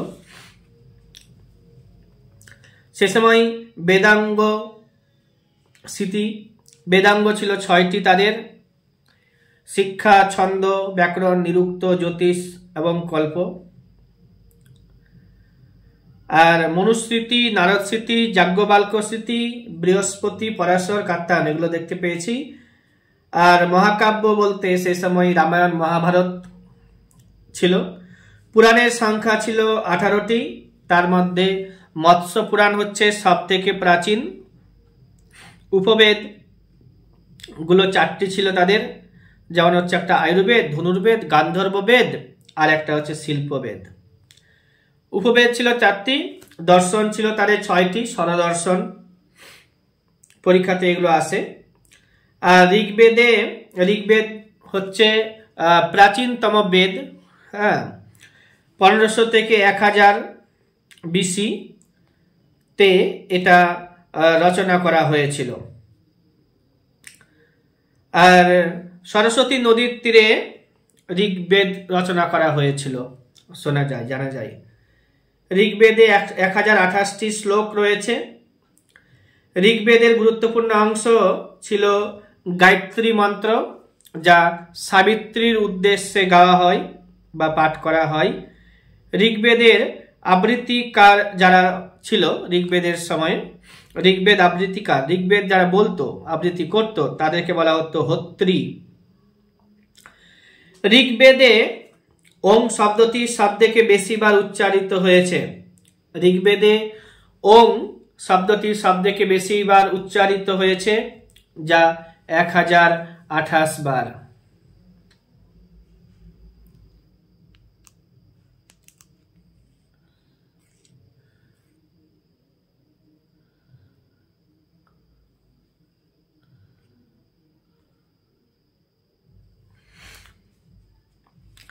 ঋগ্বেদে ওং শব্দটা সবথেকে বেশি ব্যবহার করা হয়েছে, 1028 বার। ঋগ্বেদ সবচেয়ে বেশি ব্যবহার করা হয়েছে। আচ্ছা, দশম মণ্ডলের পুরুষ সূক্ত, যেখানে জাতি প্রথার উল্লেখ করা হয়েছে। ঋগ্বেদ। সামবেদ হচ্ছে সঙ্গীত নিয়ে আলোচনা করে। আর কিছু বলছি না। যারা পাঠ করতো সামবেদ, তাদেরকে বলা হতো উদ্গাত্রী। ঋগ্বেদ যারা পাঠ করতো তাদেরকে বলা হতো হোত্রী। আর যারা সামবেদ পাঠ করতো তাদেরকে বলা হতো উদ্গাত্রী। আর সামবেদে সঙ্গীত নিয়ে আলোচনা করা হয়েছে। যজুর্বেদ যারা পাঠ করতো তাদেরকে বলা হতো উদ্ভার্জু। আর এখানে উৎসর্গের প্রার্থনা করা হতো, স্যাক্রিফিসিয়াল প্রেয়ার করা হতো এখানে। অথর্ববেদ ভারতীয় জাদুবিদ্যা, টুকটাক, হ্যাঁ, মায়াবিদ্যা, এগুলো হচ্ছে অথর্ববেদের অংশ। প্রত্যেকটা আর কি যারা অনার্যদের সম্পর্কে আলোচনা করা হয়েছে অথর্ববেদে। বলা হতো ঋক, সাম, যজুর 3টা হচ্ছে আর্যদের বেদ, আর অথর্ববেদ হচ্ছে অনার্যদের বেদ। প্রত্যেকটা বেদ, এই 4টা বেদ পড়লাম, 4টা বেদের আবার ভাগ আছে 4টি করে, এক একটা বেদে 4টি করে ভাগ। সংহিতা, ব্রাহ্মণ, আরণ্যক, উপনিষদ। সংহিতা, ব্রাহ্মণ, আরণ্যক, উপনিষদ প্রত্যেকটা বেদের। তো সংহিতা অংশে দেবদেবীর যে শ্লোকগুলো আছে, স্তোত্রগুলো আলোচনা করা হতো। ব্রাহ্মণে যাগযজ্ঞের বিধিনিষেধগুলো আলোচনা করা হতো। সংহিতা পদ্যে লেখা, ব্রাহ্মণ যেটা আছে সেটা কিন্তু গদ্যে লেখা। আরণ্যক এখানে অরণ্য সম্পর্কে, এটা আরণ্যক হচ্ছে ফরেস্ট বুক বলতে পারি আমরা। বৃদ্ধ বয়সে যে অরণ্যবাসীর ধর্ম জীবনযাপন করব সে সম্পর্কে প্রয়োজনীয় তত্ত্বগুলো আরণ্যক অংশে উল্লেখ করা রয়েছে। আর কি আছে? উপনিষদ। উপনিষদে দর্শন, হিন্দু ধর্মের দর্শন সম্পর্কে আলোচনা করা হয়েছে। উপনিষদ শব্দটি এসেছে উপনিষদ থেকে, যার অর্থ হচ্ছে পাশে বসা। আরণ্যক অংশে বানপ্রস্থের জীবন কর্তব্যের সম্পর্কে লিখিত বর্ণনা করা হয়েছে। মোটের উপরে 108টি উপনিষদ আছে। পরীক্ষাতে জিজ্ঞাসা করা হয় সত্যমেব জয়তে, সেটা আমরা পেয়েছি মুন্ডক উপনিষদ থেকে, এটাও পরীক্ষাতে জিজ্ঞাসা করা হয়। উপনিষদ বেদান্ত নামে পরিচিত, কারণ এটা বেদের শেষ ভাগে থাকে। আর উপনিষদ প্রথম ইংরেজিতে অনুবাদ করেছিলেন, সেটা চার্লস উইলকিন্স। গীতারও ইংরেজি অনুবাদ করেছিল চার্লস উইলকিন্স। বীজ শব্দটি থেকে বীজ শব্দ থেকে বেদের উৎপত্তি। বীজ শব্দ থেকে বেদের উৎপত্তি, আর বীজ শব্দের অর্থ হচ্ছে জ্ঞান। বেদের অপর নাম শ্রুতি জানি আমরা। বেদের রচনাকাল হচ্ছে 1500 থেকে 1000 BC। উপনিষদকে বলা হয় জ্ঞানমার্গ, আরণ্যককে বলা হয় কর্মমার্গ। আর বেদাঙ্গ তো 6টি বললামই, শিক্ষা, ছন্দ, ব্যাকরণ, নিরুক্ত, জ্যোতিষ এবং কল্প। তো শিক্ষা অংশে বিশুদ্ধ উচ্চারণের কথা বলেছে, ছন্দ অংশে বেদের ছন্দ সম্পর্কিত আলোচনা করা হয়েছে, ব্যাকরণ অংশে ভাষা ব্যবহারের নিয়ম আলোচনা করা হয়েছে, নিরুক্ত অংশে শব্দের উৎপত্তি সম্পর্কে আলোচনা করা হয়েছে, জ্যোতিষ অংশে গ্রহ নক্ষত্রাদি সম্পর্কে আলোচনা করা হয়েছে, কল্প অংশে যাগযজ্ঞের বিধান সম্পর্কে আলোচনা করা হয়েছে। দর্শন শাস্ত্র রয়েছে 6টি, যেটা স্বরদর্শন নামে পরিচিত, বললাম একটু আগে। তো এখানে রয়েছে ন্যায়, বৈশেষিক, সাংখ্য, পূর্বমীমাংসা, যোগ, উত্তরমীমাংসা। তো ন্যায় যে অংশটা রয়েছে, ন্যায় দর্শনের যে লেখক তার নাম হচ্ছে গৌতম বা দার্শনিক গৌতম। বৈশেষিক হচ্ছে ঋষি কনাদ। সাংখ্য দর্শনের হচ্ছে তোমার দার্শনিক কপিল। পূর্বমীমাংসা হচ্ছে জৈমিনীর বা জামিনীর। যোগ হচ্ছে পতঞ্জলির। উত্তর মীমাংসা হচ্ছে বেদব্যাস, যিনি মহাভারতকে রচনা করেছিলেন। উপবেদ হচ্ছে কি? 4টি উপবেদ আছে, আয়ুর্বেদ, ধনুর্বেদ, গান্ধর্ববেদ, শিল্পবেদ, একটু আগেই বললাম। তো আয়ুর্বেদে মেডিকেল সায়েন্স নিয়ে আলোচনা করা হয়েছে। ধনুর্বেদে ধনু চালানো শিক্ষা দেওয়া হয়েছে। যুদ্ধবিদ্যা সম্পর্কে আলোচনা করা হয়েছে ধনুর্বেদে। গান্ধর্ববেদে, এটা সাম থেকে এসেছে, সামবেদ থেকে। তো এখানে মিউজিকের কথা বলা হয়েছে, অর্থাৎ সঙ্গীত চর্চা করা হয়েছে গান্ধর্ববেদে। শিল্পবেদে আর্ট অ্যান্ড আর্কিটেকচার, এটা অথর্ববেদের পার্ট বা অংশ। আর্য সম্পর্কে যদি আরো বলি, এরা ছিল শ্রেষ্ঠ বা সুসভ্য। আর্য শব্দের অর্থ শ্রেষ্ঠ, সুসভ্য জাতি। আর্য বলতে একটি বিশেষ জাতিকে বোঝায় না, এটা একটা ভাষা গোষ্ঠী, পরীক্ষাতে আসে। আর্যদের প্রধান বাহন ছিল ঘোড়া। নারীদের শ্রদ্ধার আসন দেওয়া হতো এই আর্য সভ্যতা, অর্থাৎ বৈদিক যুগে। তো বৈদিক যুগে বেশ কিছু বিদুষী নারীর নাম আমরা দেখতে পেয়েছি। অপালা আছে, যোধা আছে, বিশ্ববারা আছে, মমতা আছে, লোপামুদ্রা আছে, ঘোষা আছে।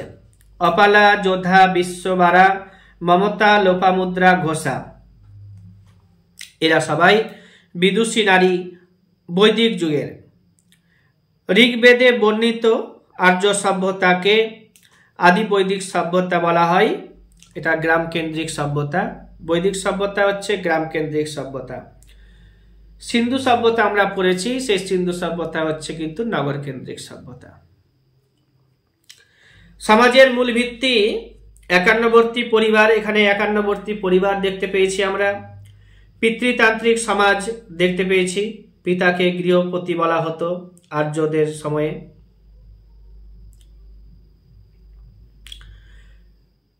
সিন্ধুরা বৃষের সমাদর করত আর আর্যরা গাভীদের সমাদর করত।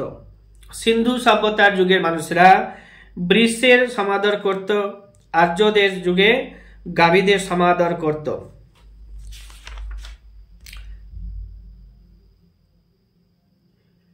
বৃষ বলতে ওই যে ধান শস্য,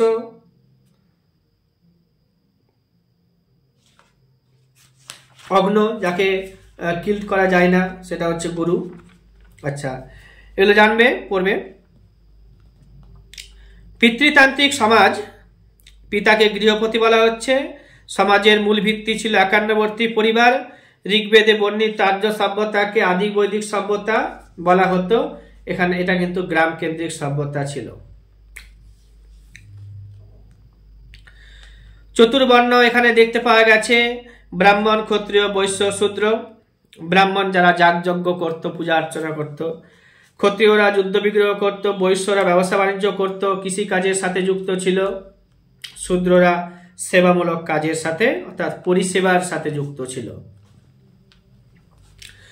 ঋগ্বেদের দশম মণ্ডলে এর পুরুষ সূক্ত অংশে 4টি বর্ণের কথা উল্লেখ করা হয়েছে। এখানে বলা হয়েছে ব্রাহ্মণ যে আছে ব্রহ্মার মুখ থেকে সৃষ্টি হয়েছিল, ক্ষত্রিয়রা নাকি হাত থেকে সৃষ্টি হয়েছিল, আর হচ্ছে উরু থেকে সৃষ্টি হয়েছিল নাকি বৈশ্যরা, আর পা যুগল থেকে সৃষ্টি হয়েছিল শূদ্ররা। বৈদিক সমাজের অন্যতম বৈশিষ্ট্য ব্রহ্মচর্য, গার্হস্থ্য, বানপ্রস্থ আর সন্ন্যাস। স্ত্রী ও পুরুষ উভয়েরই মাথায় উষ্ণীপ থাকতো। নিষ্কমনা নামে প্রচলিত স্বর্ণমুদ্রা দেখেছি আমরা। দূরত্ব মাপার একক গাবজুতি।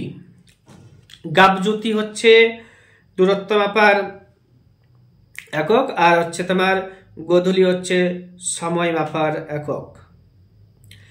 কয়েকটি গ্রাম নিয়ে বিষ তৈরি হতো। বিষের যে শাসনকর্তা যাকে বলা হতো বিষপতি। আর সভা বললাম একটু আগে, সভা হচ্ছে বয়োজ্যেষ্ঠদের কক্ষ অর্থাৎ হাউস অফ এল্ডার্স। সমিতি হচ্ছে জনগণের কক্ষ, হাউস অফ পিপুল।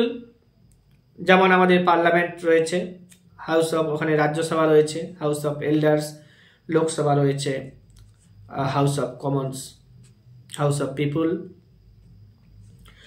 তাই সভা থেকে সমিতির ক্ষমতা বেশি ছিল, এখন রাজ্যসভা থেকে লোকসভার ক্ষমতা বেশি। পার্লামেন্ট ঋগ্বেদের যুগের একজন শক্তিশালী রাজার নাম ছিল সুদাস। ঋগ্বেদ যুগের সর্বাপেক্ষা উল্লেখযোগ্য রাজ্যের নাম ছিল পাঞ্চাল। ঋগ্বৈদিক যুগের সব থেকে যে উল্লেখযোগ্য রাজ্য ছিল তার নাম হচ্ছে পাঞ্চাল। পরবর্তী বৈদিক যুগে বেশ কিছু ঘটনা জানি, যেমন হচ্ছে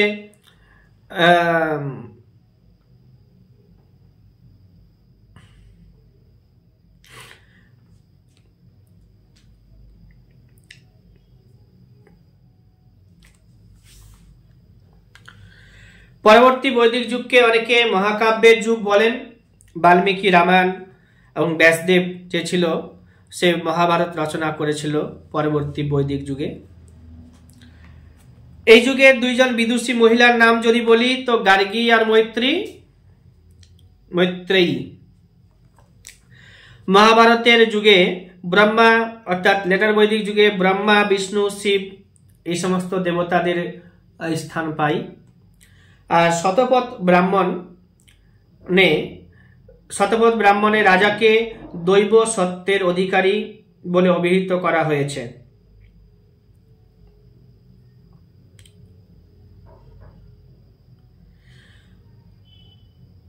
পরবর্তী ঋগ্বৈদিক যুগে সভা ও সমিতি দুটি প্রতিষ্ঠানের অস্তিত্ব থাকলেও পরবর্তী বৈদিক যুগে কিন্তু এই সভা সমিতিকে খর্ব করা হয়, ক্ষমতাকে।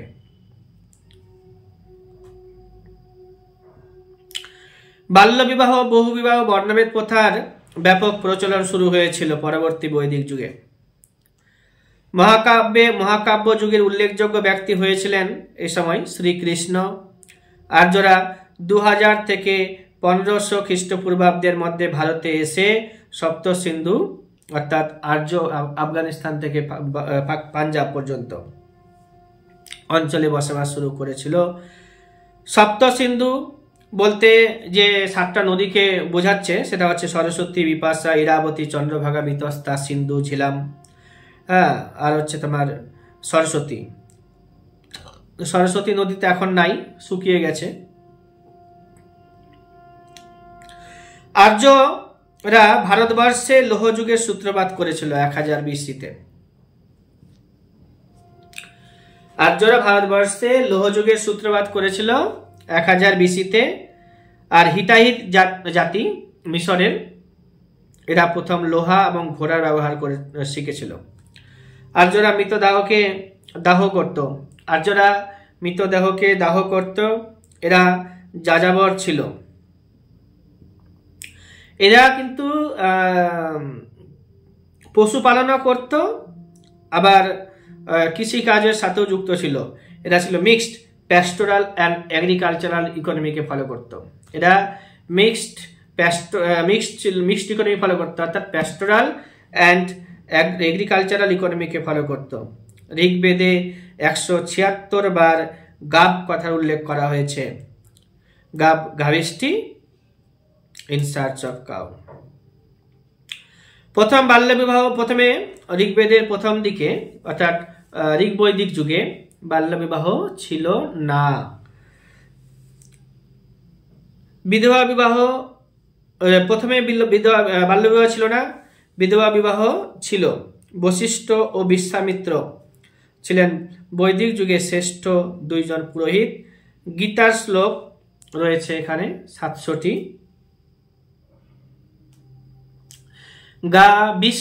গাবিষ্টি বলতে গরুর অনুসন্ধানকে বোঝানো হয়েছে। ব্রীহি বলতে ধান। আর শতপতি অর্থাৎ 100টি গ্রামের ভারপ্রাপ্ত আধিকারিককে বলা হতো বা রাজাকে বলা হতো শতপতি। অগ্ন বলতে গাবিকে বোঝানো হয়েছে। শতমান বলতে বোঝাচ্ছে স্বর্ণখণ্ডকে। নিবি বলতে পোশাকের ঊর্ধ্বাংশকে বলা হচ্ছে নিবি। আর পরিধান বলতে পোশাকের নিম্নাংশকে বলা হচ্ছে পরিধান। এগুলো আছে। নিবি কি, পরিধান কি, শতমান কি, অগ্ন কি, শতপতি কি, ব্রীহি বলতে ধান বললাম, গাবিষ্টি গরুর অনুসন্ধান, এগুলো আসে পরীক্ষাতে। গ্রামণী বলতে গ্রামের প্রধানকে বোঝানো হতো। অক্ষবাপ দুধ ক্রীড়ার প্রধান কি বলা হতো অক্ষবাপ। সংগ্রহিত্রী কোষাধ্যক্ষকে বলা হতো সংগ্রহত্রী। ব্রজপতি চারণ ক্ষেত্রের প্রধান কি বলা হতো ব্রজপতি। পুরোহিত বলা হতো কাদেরকে? যারা পৌরোহিত্য করত, অর্থাৎ যারা পূজা অর্চনা করত। কখনো কখনো তারা প্রধানমন্ত্রী নামে পরিচিত হয়েছিলেন। ভাগদুক যারা কর আদায় করত ঋগ্বৈদিক যুগে, তারা ভাগদুক নামে পরিচিত ছিল। ব্রজপতি বললাম, চারণ ক্ষেত্রের প্রধানকে ব্রজপতি বললাম। এগুলো পরীক্ষাতে আসে। অয়স কথার অর্থ লোহা। অয়স কথার অর্থ হচ্ছে লোহা। আর একটু মনে রাখতে হবে যে পুষণ বলে একটা দেবতা ছিল। পুষণ ছিল বৈদিক যুগের অনার্যদের দেবতা। তিনি হারানো গরুগুলোকে খুঁজে দিতেন। পুষণ ছিল অনার্যদের দেবতা, তিনি হারানো গরুগুলোকে খুঁজে দিতেন। বৈদিক যুগের পদাতিক সৈন্য যারা ছিল, বৈদিক যুগের সময়ে যারা পদাতিক সৈন্য ছিল তাদেরকে বলা হতো পতি। এই যুগে 2 প্রকারের শাস্তি ছিল, একটা হচ্ছে ভারদয় শাস্তি আর একটা ছিল শাতদয় শাস্তি। এবার হচ্ছে যজুর্বেদে 40টি মণ্ডল আছে, 2000টি এখানে শ্লোক রয়েছে। আর যজুর্বেদে ঋগ্বেদের সাথে আয়ুর্বেদ, সামবেদের সাথে গান্ধর্ব উপবেদ, যজুর্বেদের সাথে ধনুর্বেদ, অথর্ববেদের সাথে যুক্ত ছিল শিল্পবেদ শব্দগুলো। ঋগ্বেদে আয়ুর্বেদ, সামবেদে গান্ধর্ব উপবেদ, আর যজুর্বেদে হচ্ছে ধনুর্বেদ, আর অথর্ববেদে হচ্ছে শিল্পবেদ।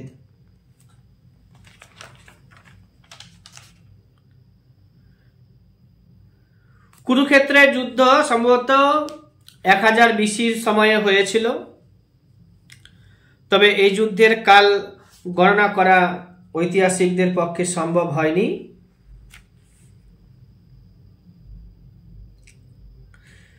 নিক্স ও মরা এই সময়ে ক্রিসল নামের মুদ্রার নাম পাওয়া গেছে।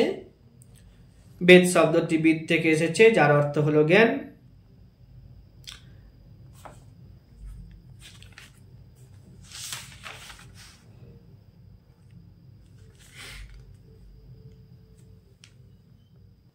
বৈদিক যুগ থেকে বেশি যেগুলো জিজ্ঞাসা করে, যেমন হচ্ছে তোমার আর্য শব্দটির আক্ষরিক অর্থ উচ্চ বংশজাত বা মহান।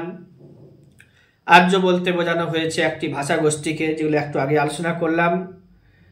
উত্তর মীমাংসার অপর নাম হচ্ছে বেদান্ত। বিদ শব্দটি বেদ থেকে এসেছে, যার অর্থ হলো জ্ঞান। ঋগ্বেদে মোট সূক্ত ছিল 1028টি। অথর্ববেদের আদি নাম ছিল কি নাম? অর্থ বাঙ্গিরস। বেদের জ্ঞানকাণ্ড বিষয়ক গ্রন্থ বলতে আরণ্যক এবং উপনিষদ গুলিকে বোঝানো হচ্ছে। রাক্ষস বলে একটা শব্দ আছে, বলপূর্বক নারীকে অপহরণ করে বিবাহ করতো যারা, তাদেরকে বলা হতো রাক্ষস।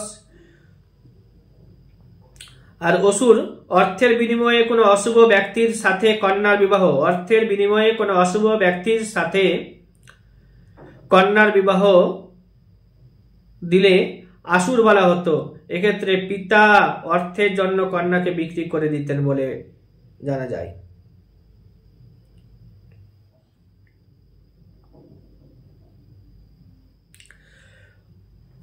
হরপ্পা সভ্যতাকে আমরা তাম্রপ্রস্তর যুগের সভ্যতা বললেও আমরা যেটা বৈদিক যুগ পড়ব, অর্থাৎ আর্যদের সময়টাতে, এটা হচ্ছে কিন্তু লৌহ যুগের সভ্যতা। হরপ্পা সভ্যতা হচ্ছে তাম্রপ্রস্তর যুগের সভ্যতা, বৈদিক সভ্যতা হচ্ছে লৌহ যুগীয় সভ্যতা। বৈদিক যুগে পশমের পোশাক গুলোকে বলা হতো উড়না। যে নারীর পুত্র সন্তান নেই তাকে বীরিব্রন্তি বলা হতো। আর পরবর্তী বৈদিক যুগের মুদ্রাকে পাদ বলা হতো। বেশি আর বলবো না, সবগুলো মনে থাকবে না। স্বর্ণকারকে বলা হতো হিরণ্যকার। ঋগ্বেদে চর্মকারকে বলা হতো চর্মণ্য। আর ভারতীয় পুরাণের সংখ্যা হচ্ছে 18টি। কল্পসূত্রের 3টি ভাগ, স্রোত সূত্র, গৃহসূত্র, ধর্মসূত্র। পরীক্ষাতে যেগুলো প্রশ্ন আসে বৈদিক যুগ থেকে, জিজ্ঞাসা করা হয় বৈদিক সাহিত্য রচনার সময়। তো 1500 থেকে 1000। আর্য শব্দের অর্থ কি? তো আর্য শব্দের অর্থ আমরা জাতি বিশেষ পড়তে পারি। তারপরে হচ্ছে তোমার কি, ওটা বিভিন্ন সময় হবে। আর্য শব্দের অর্থ জাতি বিশেষ, আর্য শব্দের অর্থ। তারপরে হচ্ছে তোমার কি চাষ করা, এগুলো হতে পারে। এবার হচ্ছে তোমার কি, পতঞ্জলি যোগসূত্রের জন্য বিখ্যাত ছিল। ঋগ্বেদে ঈশ্বর বরুণ, ঋগ্বেদে বরুণ বলতে কাদেরকে বোঝানো হতো? যোগ দর্শনের ব্যাখ্যা কে দিয়েছিলেন? গোত্র শব্দটি প্রথম কোন বেদে পাওয়া গেছে? গোত্র শব্দটি প্রথম ঋগ্বেদে পাওয়া গেছে। এগুলো বিশেষে আলোচনা করেছে। পৌরাণিক মহান বিধানদাতা ছিলেন কে? সংস্কৃত ব্যাকরণ রচনা কে করেছিল? তারপরে হচ্ছে কোন বেদটা গদ্য পদ্য দুই ভাষাতে লেখা? ন্যায় দর্শনের প্রচারক কে ছিলেন? অষ্টাধ্যায়ী কে রচনা করেছিলেন? বললামই, ক্লাসে হয়েছে আলোচনা। মনুস্মৃতিতে কি আলোচনা করা হয়েছে? এটা হচ্ছে আইনের বই। Doctor B.R.. আম্বেদকর এই বইটিকে জনসম্মুখে পুড়িয়েছিলেন। ন্যায়সূত্র গৌতমের লেখা। আর আদি বৈদিক যুগে আর্যদের ধর্মবিশ্বাস ছিল প্রকৃতিকে পূজা করা এবং যজ্ঞ করা এবং প্রকৃতিকে শান্ত করে রাখা।